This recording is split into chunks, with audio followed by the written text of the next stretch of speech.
Are D Sharma exercise 6.3 question number 25। Question number 25 क्या बोल रहा है? If two vertices of a parallelogram are 3, 2 -1, 0 and the diagonal cut at 2, -5 find the other vertices of the parallelogram। मतलब कि बोल रहा है कि पैरेललोग्राम का दो वर्टाइसेस दिया हुआ है सर, जो हम लोग ए और बी लेट किए, ठीक है ना।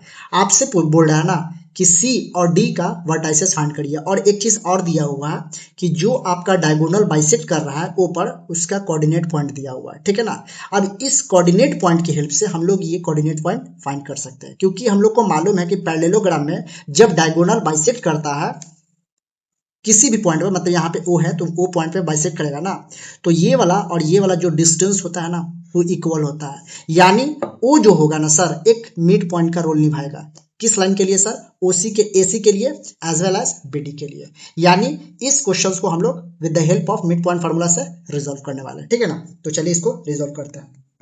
पहले if two vertices of a parallelogram are given, हमारे पास दिया हुआ सर आर गिवन। ए का दिया हुआ है 3, 2 एंड बी का दिया हुआ है सर, बी का दिया हुआ है -1, 0 and its diagonal and its diagonal bisect each other. किस पॉइंट पे कर रहा है sir? Bisect each other at point O पर सर, ओ पर। ओ का कोऑर्डिनेट कितना है सर? 2, -5।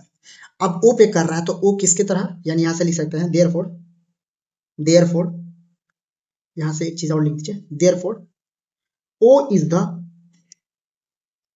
द मिड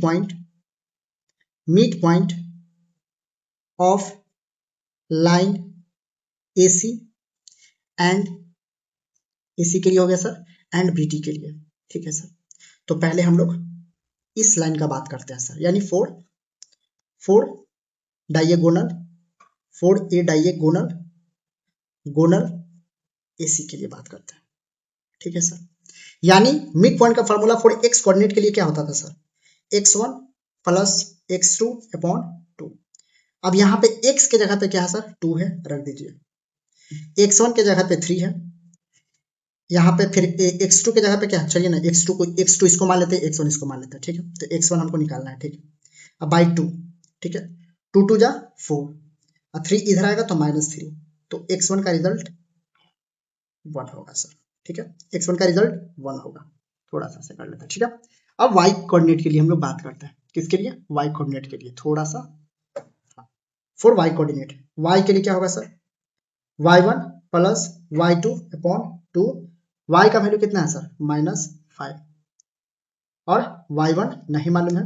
y2 कितना है सर? y2 आपके पास 2 दिया हुआ है, तो यहां से 2 को 5 से मल्टीप्लाई करेंगे तो -10 होगा सर, और ये +2 है, इधर आएगा तो -2 हो जाएगा सर, यानी y1। तो y1 का वैल्यू क्या होगा सर? y1 का वैल्यू आपके पास -12 होगा, ठीक है। यानी इस डायगोनल के हेल्प से हम लोग इस कोऑर्डिनेट का वैल्यू फाइंड कर चुके हैं, ठीक है ना।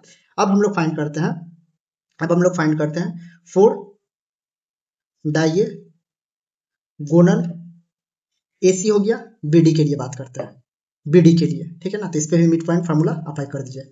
फॉर एक्स कोऑर्डिनेट के लिए यहाँ पर देखिए x2 है ना, तो यहाँ पे x1 प्लस x2 अपॉन 2। यहाँ पे x के यहाँ पे कौन है? 2 है सर, तो 2 रख दीजिए। x1 के जगह पे -1 है सर, और x2 हमको निकालना है बटा 2। 2 2 जा 4, कितना होगा? 4 इक्वल्स टू कितना होगा? -1 प्लस x2, ये इधर आ जाएगा सर, तो x2 का वैल्यू क्या होगा सर? 5 होगा, ठीक है। यानी -1 इधर आएगा तो प्लस, आप 4 में 1 जोड़ेंगे 5 होगा। फॉर y कोऑर्डिनेट के लिए बात करते हैं, फॉर y कोऑर्डिनेट, y के लिए y1 प्लस y2 अपॉन 2।